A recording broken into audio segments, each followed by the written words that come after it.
Et si l'Algérie avait remporté la guerre d'indépendance contre la France avant 1962? Aujourd'hui, nous explorerons les enjeux, les résultats possibles, les alliances stratégiques et une vision politique et sociale large jusqu'à notre époque, avec en parallèle ce que la France serait devenue. Préparez-vous pour une plongée de plus de 45 minutes dans un monde alternatif où l'histoire a basculé. Abonnez-vous, activez la cloche, et c'est parti. Contexte et enjeu d'une victoire algérienne. Imaginons que dès 1957, après la bataille d'Alger, le FLN, fort d'une résistance accrue et d'un soutien international massif, force la France à négocier une reddition anticipée. Les enjeux sont colossaux. Militairement, l'Algérie, avec ses maquisards et une population mobilisée, défie 1 million de soldats français. Politiquement, une victoire précoce renverse la 4e République, affaiblie par la crise, et évite l'avènement de De Gaulle. Socialement, les inégalités coloniales, 1 million de colons contre 9 millions d'indigènes, deviennent insoutenables, poussant à une revendication d'égalité immédiate. Économiquement, le contrôle des ressources, pétrole du Sahara, agriculture, devient un levier pour l'Algérie naissante. En 1957, une Algérie indépendante émerge. Le FLN, victorieux, impose un gouvernement provisoire sous Ahmed Ben Bella, évitant les divisions post-1962. Les colons, environ 800 000, fuient massivement vers la France, provoquant une crise migratoire et économique en métropole. Les harkis, accusés de collaboration, sont épargnés par une amnistie négociée, mais marginalisés. L'armée française se retire, laissant des bases militaires aux mains de l'ALN, qui devient l'épine dorsale de l'État. La France, humiliée, perd son statut de grande puissance coloniale, accélérant sa dépendance envers l'Europe. Une victoire algérienne repose sur des alliances clés.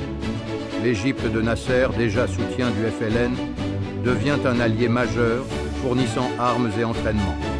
L'URSS, cherchant à contrer l'OTAN, offre une aide économique et militaire, faisant de l'Algérie un pion dans la guerre froide. Les pays afro-asiatiques, via la conférence de Bandung, amplifient la pression à l'ONU, isolant la France. Contrairement à 1962, pas de compromis avec Paris. L'Algérie s'aligne sur un bloc anticolonialiste, évitant les accords d'Évian et leurs clauses néocoloniales. 1957-1970, fondation d'un État révolutionnaire. Après 1957, Ben Bella instaure une république socialiste, redistribuant les terres aux fellahs et nationalisant l'économie. L'éducation en arabe et berbère émerge rapidement, évitant l'arabisation forcée post-1962. La Kabylie, intégrée dès le départ, évite les tensions identitaires des décennies suivantes. 1970-1990, consolidation et défi. Sous Ouari Boumedienne, l'Algérie exploite le pétrole saharien, devenant une puissance régionale.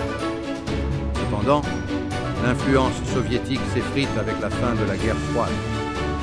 L'islamisme gagne du terrain, mais une laïcité renforcée par la victoire précoce limite les extrémismes, évitant la guerre civile des années 1990.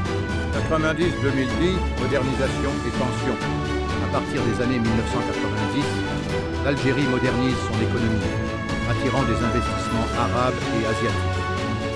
La jeunesse, éduquée et active, pousse pour une démocratie, culminant dans des réformes sous Abdelaziz Bouteflika en 2000, qui introduit un multipartisme. Les relations avec la France restent tendues, marquées par des revendications mémorielles. 2010-2025, puissance méditerranéenne. En 2025, l'Algérie est une puissance économique, PIB de 300 milliards de dollars grâce au pétrole et au tourisme, avec une démocratie imparfaite mais fonctionnelle. Le Irak de 2019 a forcé des élections libres en 2021, élisant un gouvernement jeune. Socialement, la mixité arabo-berbère est célébrée et la laïcité persiste. La France, partenaire commercial, reste un symbole ambigu du passé colonial. Vision parallèle, que serait devenue la France jusqu'à 2025. 1957-1970. Choc et déclin colonial. La défaite de 1957 plonge la France dans une crise identitaire et politique. La Quatrième République s'effondre, remplacée par un régime instable sous Pierre Mendès France. L'exode de 800 000 rapatriés surcharge l'économie, provoquant chômage et tensions raciales. La France perd son empire. Indochine déjà partie, Afrique noire en décolonisation accélérée, devenant une puissance secondaire. 1970-1990, repli et reconstruction. Sans De Gaulle, la veuve République n'émerge pas. Les gouvernements successifs luttent contre une extrême droite, ex-Jean-Marie Le Pen, exploitant la perte de l'Algérie. L'intégration des rapatriés crée des poches de ségrégation, tandis que l'économie stagne sans les ressources coloniales. L'adhésion à l'UE en 1973 devient cruciale, mais la France reste dépendante des États-Unis. 1990-2010, crise identitaire et mondialisation. Les années 1990 voient des émeutes dans les banlieues, héritage des tensions coloniales. Sans le modèle gaullien, la France adopte une politique pro-européenne sous François Mitterrand, mais perd son influence au profit de l'Allemagne. L'immigration algérienne, facilitée par des liens historiques, alimente un débat sur l'identité nationale avec des lois restrictives en 2004. 2010-2025, une France affaiblie mais résiliente. En 2025, la France est une nation affaiblie, avec un PIB inférieur à l'Allemagne, 2200 milliards versus 4000 milliards. Les gilets jaunes de 2018-2025, amplifiés par les inégalités, ont forcé des réformes sociales, mais le pays reste divisé. La relation avec l'Algérie, marquée par des excuses officielles en 2015, s'est normalisée via des accords économiques. Politiquement, un centre pragmatique domine, évitant les extrêmes, mais l'histoire coloniale reste un sujet brûlant.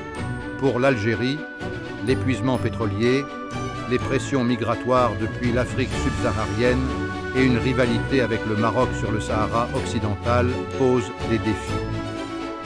Politiquement, la balance entre socialisme historique et ouverture capitaliste divise. Socialement, l'égalité homme-femme progresse, mais des poches de conservatisme subsistent. Pour la France, les enjeux incluent une dépendance énergétique accrue, une identité en quête de réconciliation et une influence limitée en Méditerranée face à une Algérie forte. Internationalement, l'Algérie influence l'Union africaine, tandis que la France se recentre sur l'UE. Si l'Algérie avait gagné en 1957, elle serait une puissance méditerranéenne en 2025, tandis que la France, affaiblie par sa perte coloniale, chercherait une nouvelle voie. Cette uchronie montre comment une victoire algérienne pourrait redessiner le Maghreb et l'Europe. Que pensez-vous de ce scénario? Dites-le en commentaire, likez et abonnez-vous pour plus d'explorations historiques. Et oui, si tu regardes cette vidéo, merci de t'abonner pour nous soutenir. Merci et à bientôt.